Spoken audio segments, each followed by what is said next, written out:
La cooperativa Som Mobilitat inicia la primera plataforma de mobilitat elèctrica europea per a cooperatives. Ho fa conjuntament amb 4 cooperatives europees més. Aquesta nova plataforma es va presentar a la Fira de l'Economia Social i Sostenible de Mataró.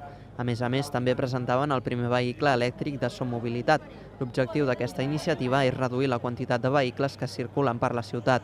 En el cas del transport compartit, es posarà en prova pilot durant les properes setmanes per tal de poder obrir-lo a la resta de socis i veïns a partir del gener de 2017.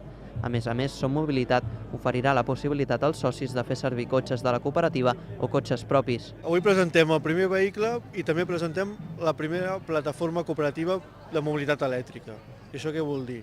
Que a nivell europeu ens hem enxarxat amb una cooperativa belga, que es diu Partago, per compartir una plataforma que està funcionant amb l'objectiu de que s'hi vagin sumant moltes cooperatives europees. Avui mateix ja som 5 cooperatives que farem servir la mateixa tecnologia per compartir vehicles elèctrics entre nosaltres.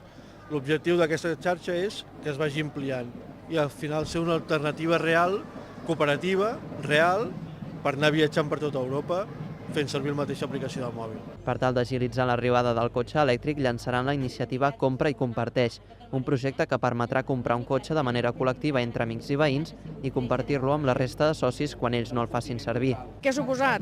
Al final, que primer que les cooperatives d'aquí a Mataró tinguin un lloc on presentar els seus productes i que la gent de Mataró i de fora conegui què fan i quins són aquests productes de proximitat que porten.